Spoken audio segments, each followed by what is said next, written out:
we're back. And we tried to do it live. Epic fail. I love this book, by the way. I've talked about this book on the podcast.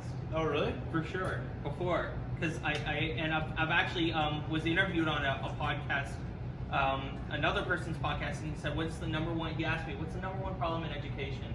And I said, lack of trust. Because I think trust is everything. Trust emanates or permeates every aspect of teaching, in the sense that if your supervisors trust you, if you feel trusted, by your students, trust is everything.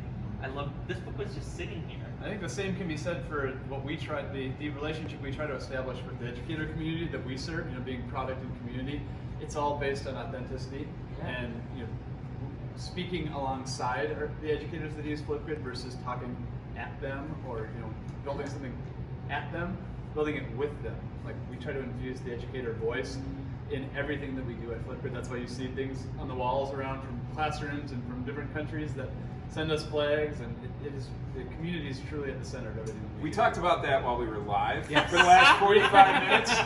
It was a great overview, but now that we're recording it was again, extremely emotional. you summed up 44 minutes of banter in 20 seconds. I think it's the most authentic EdTech community. I mean, if you follow, if you're out on EduTwitter, there's a ton of different companies of all sorts. And I was telling Ann this morning that there's something unique about the entire movement, and obviously it is very unique. It was created by a teacher that was the first one that put Flipgrid Fever together, and it was this movement. You can feel it. That it's not something that you guys are pushing out.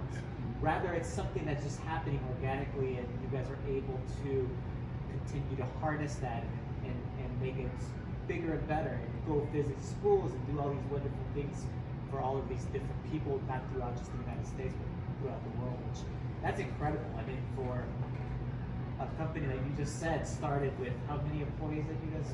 We didn't actually have any employees. It was 8 graduate students There was and 8 Joey. graduate students to start this up. But actually, you bring up a good point. Stacy Woodward came up with Flipgrid Fever, hashtag Flipgrid Fever, maybe late 2016, early 2017. And when I saw that get tweeted out, I immediately texted Joey and said, "Don't retweet that."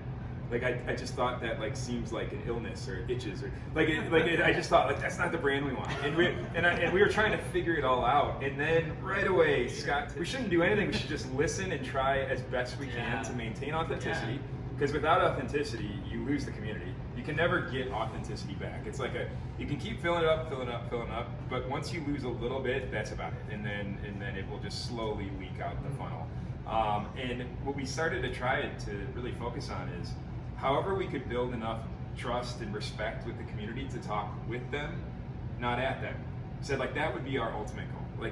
If we could be the type of group that has a platform that educators love, and we could actually just really, really speak with them.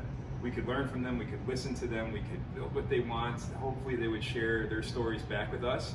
And again, in the other 45 minutes that all of you missed, the greatest thing about coming in every morning is not actually about the growth of a platform or you talked about coming here every morning and having fun. That's awesome, but it used to be that we would see in 2015, 2016, once every 3 months. We used to print them out and put them up at the University of Minnesota and put them up here, where an educator would share that her student, whether they were 6 or 16, shared their voice on Flipgrid for the first time.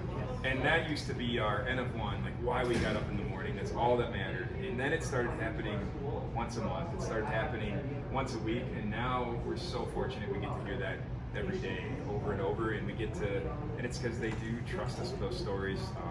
The funny thing is, you were also talking about using Flipgrid versus another app. We actually don't care about that. The whole idea of app smashing is the coolest thing that's ever happened in education.